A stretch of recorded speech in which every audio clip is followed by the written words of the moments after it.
What's going on YouTube?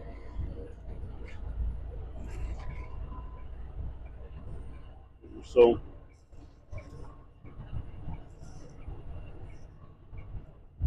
decided to go ahead and put a video out on YouTube. Um, they want to post a video for a little minute. I wanted to put one out on my birthday last year in November. The first video. It always seemed to be something that happened to prevent that from happening. So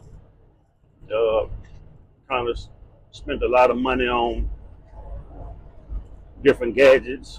About a brand new GoPro 11 about a year and a half ago. Never used it nor its 50-pack accessory kit. Still in the box. Been buying all these different windshield mounts, trying to get stuff to look right. Couldn't get the volume right. Bought different little microphones and stuff like that. But yeah, just wanted to go ahead and take a little small video. So this video is kind of going to touch on a few things, different things. Nothing really specific, but been out here a truck driver for a little minute. So I just, after watching a lot of different trucker videos, decided to go ahead and put my 2 cents in it. So we're going to get a couple of things out the way right out the gate. First and foremost, this video is going to be posted on a channel called It's Oral James. Oral James is my real government name.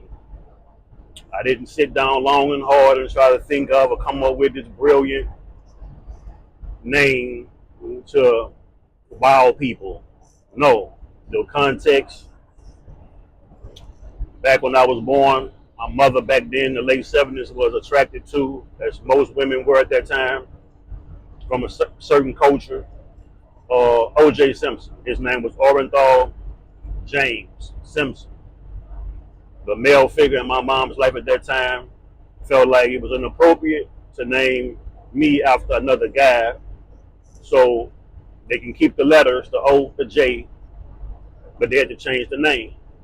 Also back, who was a prominent figure at that time was Oral Roberts. Google him. So they landed on Oral James as opposed to Orenthal James. That's where the name comes from. It's my name. Zero time to debate, go over childish stuff like that with immature people about what that is. Now you know. Again, late 70s, so that gives you an idea how old I am. Let's get that out the way. Moving on. Started driving trucks. Got my CDL back in 2008. This is not a flex. This is not a dig or a shot at anyone. However, when I got my CDL back in 2008, automatic trucks were very rare at that time. They weren't completely obsolete. They had one or two here or there. But when I got my CDL back in 2008, we had to do what was called a double clutch in order to learn to drive and pass your CDL test. You clutch one time into neutral, you clutch the second time into your gear. Clutch neutral to the next gear. Clutch neutral, clutch gear. Clutch neutral, clutch gear. So I don't have any restrictions on my CDL license as far as automatic restrictions. The context is just meaning that I've been out here for a minute now, since 2008. We talk about nearly 20 years now. So this is not like one of these videos where I feel like it's necessary to try to show people that I can back into holes and stuff like that and all these different type things, or that I know everything about everything, like just off the whim or whatever the case may be. It's just that listening to certain videos, watching certain YouTube videos. I think one of the common things that I've noticed most recently with a lot of the channels that I kind of come across here and there, which is mostly positive. However, we get most of the videos that seems the common thing is trucks and stuff like that. There's always having issues, breaking down and stuff like that. So yes, I'm a part of that group as well. It's not like I'm coming out saying that, that's not the case and these drivers are making stuff up. Yes, I've experienced that as well. Two, some things I've experienced most recently that I'm going to get into a little bit later that I had never experienced before in all the years that I was a company driver from 2008 to last year, 2025. So there was a few years, maybe 4 years in that time period that I didn't drive trucks. I got my CDL again in 2008. And then I took maybe a couple years, I went like a year and a half off, and I went and did some training with like Swift and Warner in 2010 and 11. And I got away from it again, started doing some hot shot stuff like that around the city where I'm from, Baton Rouge, Louisiana, the boot. And then I decided back in 2016 to go ahead and make this a career. And I came back and I've been driving first seat ever since. So I've driven for several companies from the time I started up until last year. At the end of last year, I decided to go ahead and become a owner operator. Saved up my money, did my thing or whatever, and purchased a truck and leased on with Landstar. So I've kind of noticed, drivers talking about a lot of different things. And one of the things that I kind of wanted to just touch bases on and just mention that I wanted to kind of, because it's like a sore spot. It's one of those situations that kind of rubbed me the wrong way a little bit, and it's specific to me.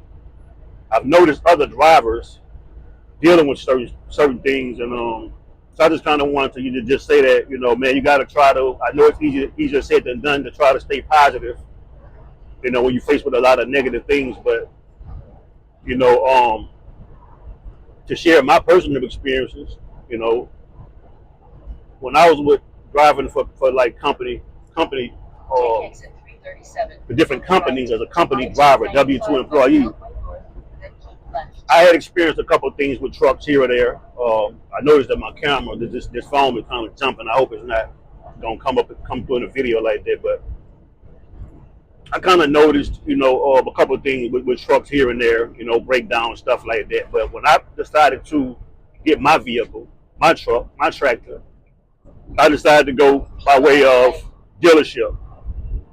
The first person that I was approved through was Long Mountain. Long Mountain was where I should have gone. But when I spoke with the sales of the gentleman over there at Long Mountain, he informed me that if my goals were to become a 2-time truck owner, that Long Mountain would not help with that. It's an easy way of getting your first truck, but because it's more or less a lease purchase, lease to own type situation, and not necessarily a buyer's financing type deal. That even if you go the Long Mountain way, and once you pay off that truck, and then you go to buy another truck, you will still be considered by those people as a first time buyer, which means that your APR, interest rates, and stuff like that may potentially still be kind of high. Because I was a first time buyer, mine was high. They were trying to get 30%, 25, 28%. So I, thought I got a deal when I contacted International, Shreveport, Louisiana, and they allowed me to kind of get in there with a down payment. I put $11,000 down cash, and that's that. Let's move past that. But the thing I want to just speak on, and this is just my personal experiences again, and it's not necessarily to bash anybody, talk about anybody, put anybody down. It's just my personal experience. So, because a lot of times people from the outside looking in, they like to sit back and try to judge people and feel like, one person think they're better than the next person, or think or why this person seems to, have it going on, and everybody else seems to be struggling and going through things. So I just wanted to, share. And I've been quiet, sitting back quiet, but my situation is a little bit more interesting, and maybe it will prevent someone else or help somebody else from going through the same thing I went through. I'm gonna leave a few things out again to try to, keep it a little bit, concentrated and not as extreme. But what I did was when I purchased this truck, I got into contact with a salesman at International Truck Dealership, Shreveport, Louisiana. And the guy showed me one truck, this truck. Said he can give me this truck. It had all the things that I wanted, which was like the APU, double bunk, things like that. When I first started the truck, wasn't reconditioned yet. It had like matched mud flaps on the back of it. Like one of the cabinets and interior was missing. It was dirty, stuff like that. So I was like, nah, man, most trucks I see online, they shining, they looking good. And he was like, nah, man, I want, most of those trucks, that you see that shining, most of them be in this same condition beforehand. They get reconditioned, they get sent off to get cleaned up, maintenance, and all the bells and whistles. So he said once I send it off to get it inspected, get all the things done to it, I'm gonna see some more pictures, man. You're gonna see. So I was like, cool. If you can impress me, So that's what he did. The process started like in December of 2024. Paperwork. He sent me some pictures of the truck. It had matching mud flaps. The cabinet was replaced in the interior. The body frame, everything was black and shiny, like they had sprayed, black stuff all over everything, and so it looked good. So I was like, it's a go. You know what I mean? Let's go ahead and wire over the 11,000 to the whatever. To speed it up a little bit, I was trying to do everything because I was in Baton Rouge. So I was trying to do everything over the phone. Now this is sight unseen. I've never set foot at the dealership at International. This is everything over the phone. He's showing me pictures of the engine, the interior, stuff like that. So, on the third short, I finally, after Landstar was requesting a lot of different things like the engine plate numbers and the family on the engine and all things that that the dealership was sending me, but it was kind of blurry a little bit and stuff like that. So I couldn't get past certain points without me, realize that I just had to go and put my feet and my hands on this truck. So I decided to do that like February. So this December, January, like mid-February now. I want to get the truck. But by now the truck is mine. Like it's mine, it's in my name, paperwork is, I've gotten titles, transfers, things like that. It's mine. So when I get the truck, I'm reading over stuff, all the paperwork, showing that it's as is, but it did come with like a 12-month warranty, stuff like that. But this thing I noticed right out the gate when I got the truck. First thing picking it up, one of the tires was on flat. I noticed one of the passenger side convex mirror was cracked. I noticed the main engine belt was frayed. When you first learn in truck driving school, you have to do your pre-trip inspection, or you do the inspections on the truck, and you have to be able to say, the belts are proper tension, there are no cracks or frays and stuff like that. I never saw a frayed belt until I got this truck, my own truck. It was frayed. So there was a lot of these red flag things I noticed right out the gate. The interior was full of dog hair, like the prior owner had a dog, and it was over everything. So immediately in my mind, I'm thinking, if someone sent the truck out to get a major inspection done, 120 point, 80 point, whatever it is, that they would have noticed all those things, like the tire, like the belt. That's a major deal.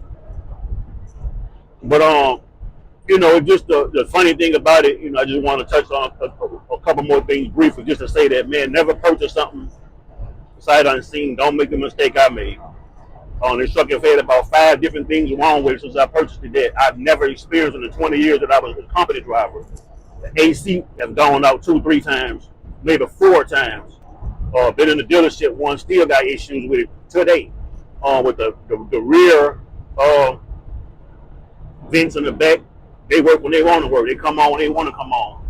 Even after coming out of the dealership getting the AC worked on, they say with the high pressure switch, it still works when they want to work. It'll work sometimes, then it just cut out and start blowing warm.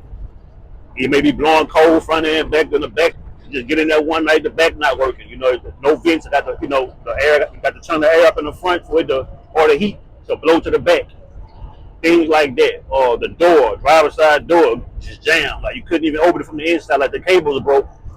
Went in there, checked the cable was attached to something, and something in the latch, as if it got some kind of sticky glue or something. And the hotter it is outside, with the temperature outside, the harder it is to open the door, which means you got to reach, right, roll down the window, reach outside, and open it from the outside. Things like that. Just multiple things. Like I don't even want to, again, I don't want to get too in depth because I'm not trying to really blow up nobody's spot. But the whole point I'm making is I've spent more money fixing this truck than I've actually spent making money with this truck since I've had it. And it's been a year since I've been with Landstar. I was at Landstar orientation was March 4th of 2025. So March of this year just made 1 year. I just received a 1 year safety non-violation prize or gift, a 1 year more good safety record, which was a nice like fleece hoodie or something, Landstar hoodie. That was dope. And Landstar overall has been a good company to me. I have really no complaints. This video is not about Landstar. It's about my truck buying experience and things that I've had to get done. And this truck just got out the shop a couple weeks ago. I had to spend over $1,600 for something dealing with the turbo or turbo actuator, stuff like that. And the irony in that is I have a NTP warranty through Landstar. So basically my deductible would have only been $750 because the turbo actuator is actually covered. But they mentioned AC belt, right? We might talk about this AC that's been in the shop 2, 3, 4 times, getting stuff done to it.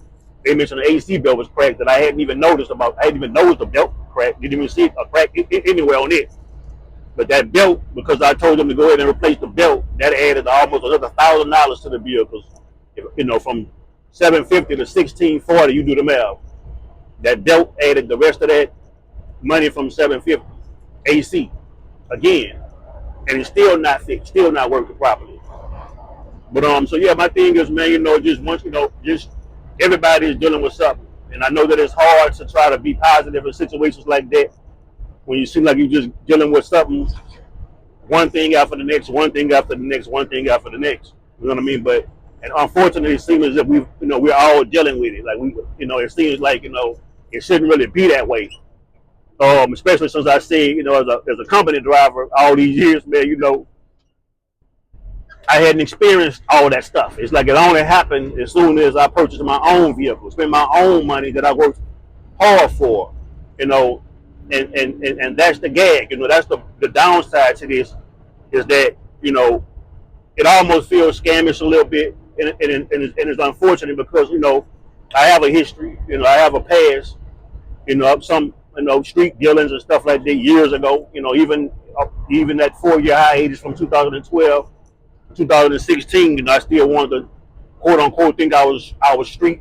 So I've been out there in the streets and I understand how it is and where I was taught from way back in the day where you get it how you live. You know what I mean? You in the streets, you get it out the street, get it out the mud. So my perspective is though, if you flying straight, you're doing right, got your nose clean, you're a taxpayer, you're contributing factor to our society. You're a good person for the most part, doing the right thing for the most part. That good things should follow you. You do good, you should reap good. It's unfortunate that it seems like when you get your stuff together, you go out there and you spend your hard earned money that you saved, that you worked for day for day, and it seems like someone is just right there, just taking it from you. Every time you make it, they right there to take it. They hand it to you. They hand you the check with their left hand, and they reach out and snatch it back with their right hand. Right? That's how it feels. That's how I feel. So I'm with you. But after watching several drivers, make videos, and 1 or 2 of them kind of rubbed me the wrong way. And certain things that they posted in their videos, and I kind of identified with a little bit. It seemed a little bit personal. I decided to go ahead and make a video just to say that, hey man, look, you're not the only one. You're not the only one going through stuff like that. But at the same time, you know what I mean. You have to still be positive and be respectful of people because you never just know. You know what I'm saying? The energy that you putting out, you may just have to face that. You may just have to, look eye to eye with that same energy at some point. You know what I mean? And if you like that, then hey, it's all good. You know what I'm saying? More power to you. But if not, you know what I'm saying? Just keep it classy. You know what I'm talking about? Just go ahead and keep it classy. Now, um, I'm gonna go ahead and kind of end this video right here for right now. But I'm a long way from done. Just basically just a test video, just to see how it comes out. If it have any volume, I probably did a whole lot of talking, and it may not have even recorded anything. Finally bought a little mic thing to try to drown out the engine noise and stuff like that. So we'll see how that works out. Um, all of the little windshield, the little mounts and all that stuff. I bought different ones. They don't really work properly. The ones that I had a foam on, now it was in the middle of my windshield. I should have just left it there because I can move it around and face it the way I wanted to face it. But I bought this other one that kind of a magnet thing. You just stick to it, and you can't move it, so it just stuck and facing forward. So they be catching the side of my head a little bit. But yeah, I'm a long ways from done with this. We're gonna wrap it up. I'm gonna test it out, listen to it, to see what the volume is all about. I have some more things to share, things that probably gonna run off any viewers or any potential fans, because I'm not here to um, subscribe to any negativity, nor am I here to subscribe to anything or anybody that that I don't share the same beliefs with. And you shouldn't have to, watch me or listen to me if you don't share in my beliefs, the things that I believe in. You know what I mean? So, yeah. So I'm gonna share some more things, some more personal things about myself, a little bit of an origin story, how it all began for me, and how I got to where I am now, and some of my views, maybe some political, maybe not really into that. But yeah, some of my personal experiences and things like that. If you happen to appreciate it or share those sentiments, then feel free to reach out. If not, once again, you know what to do. You can go ahead and block the channel. There is this little function where you can go in and you can press "Do Not Recommend Channel." So my channel happens to pop up on your timeline, in YouTube, whatever the case may be. You can just do that, and then you won't even see me no more. I've done it a few times. So yeah. So that's it for now. On my way to pick up a load out here in Jacksonville, Florida, heading to Louisiana, where I'm from. And yeah, tap back in, man, when I get some more free time. So everybody, man, be safe and try to stay positive. All right, peace.